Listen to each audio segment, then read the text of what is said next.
eu sou Lamartine da Costa,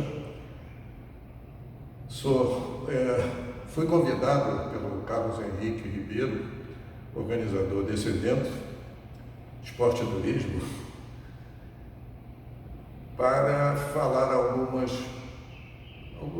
me expressar com algumas palavras no sentido de me tornar um participante do evento. Por razões particulares, eu não poderei comparecer e compartilhar com vocês de um evento dessa espécie. Em primeiro lugar, eu quero dizer da importância. Esporte e turismo é realmente algo que nós temos que relevar.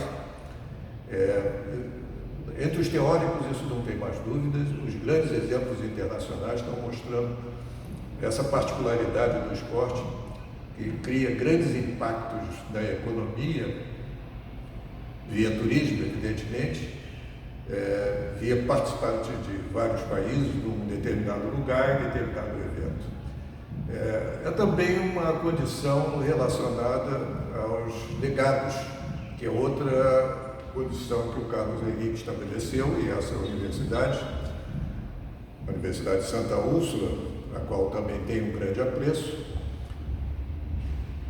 Esse tema realmente nos leva a pensar, e eu imagino que todos estejam congregados em torno desse tema, enquanto eu me apresento a vocês via vídeo. Eu gostaria apenas de colaborar com duas experiências que eu tive na minha vida profissional que vão ao encontro do que se pode discutir no evento que todos fazem parte. A primeira experiência é relacionada à Colômbia.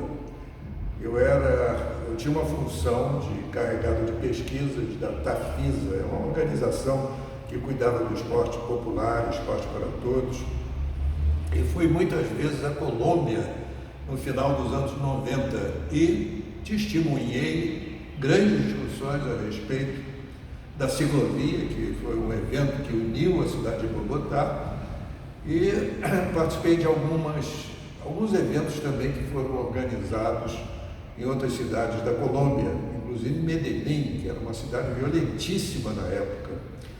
E lá todos aprenderam uma determinada característica que eu gostaria de passar para vocês. Os colombianos já tinham experimentado de tudo para trazer turistas ao país, mas a violência sempre afastava. As coisas começaram a mudar e já eram um pouco visíveis quando eu ainda frequentava o país, e depois melhorou muito, e a Colômbia teve bons resultados, quando chegou-se à conclusão que o problema era de natureza política. Os políticos colombianos ainda não estavam adestrados em saber fazer uma comunhão, trabalhar associado aos dirigentes de turismo, às organizações diversas da sociedade. Eu acho que aqui no Brasil acontece a mesma coisa. O político brasileiro, ele ainda não sabe lidar com esse relacionamento e, portanto, as coisas não acontecem como deveriam acontecer no turismo. Um dos países que resolveu muito a questão turística foi a Espanha, e tudo mudou na Espanha quando também as entidades particulares ligadas ao turismo e a iniciativa privada se entendeu com o governo. Esse momento ainda nós não tivemos no Brasil.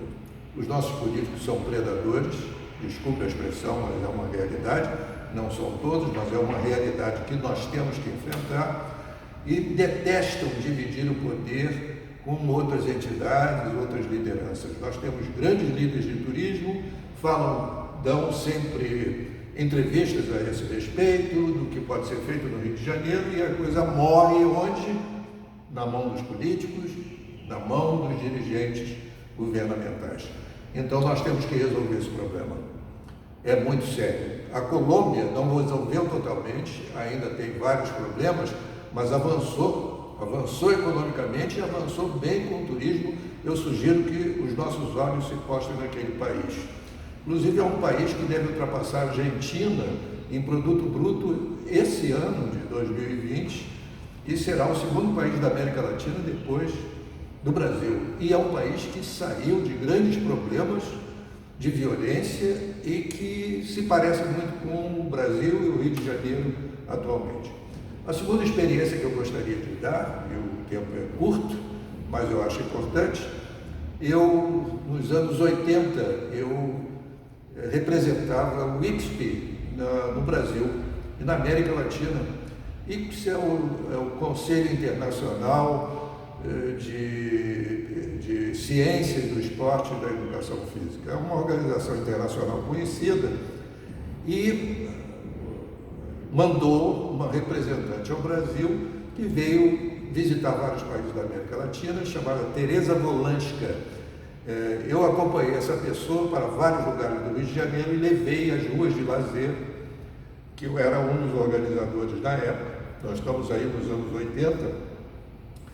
E ela ficou muito impressionada com a natureza, como as pessoas se adaptavam às atividades na rua. E ela sugeriu que um centro da política do esporte no Rio de Janeiro seria justamente fechar as ruas e dar mais condições de lazer e atividades esportivas. Eu levei essa pessoa ao prefeito da época, que era o Marcelo Alencar. Nós estávamos em 1984, e ele também ficou muito impressionado com a visita dessa personalidade. Nós conversamos a respeito e depois ele começou a fechar ruas no Rio de Janeiro, num plano muito maior do que as ruas de lazer, que eram mais no subúrbio da cidade, e vimos então toda a orla do Rio de Janeiro, né, de praias, foram se fechando progressivamente, e o próprio aterro.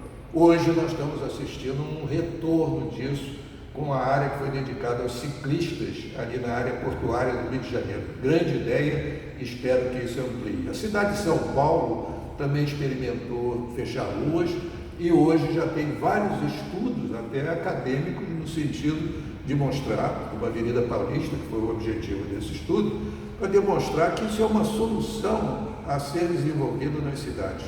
Então eu sugiro que, como legado dos Jogos Olímpicos do Rio de Janeiro, seja de fechar áreas e muitas outras áreas do Rio de Janeiro. É lógico que tem que ser progressivo, isso não pode ser do dia para a noite, tem que se ter cuidado, porque também há uma responsabilidade pública envolvida no assunto, mas eu sugiro que seja levado em consideração nos debates que os senhores e senhoras vão fazer desse evento.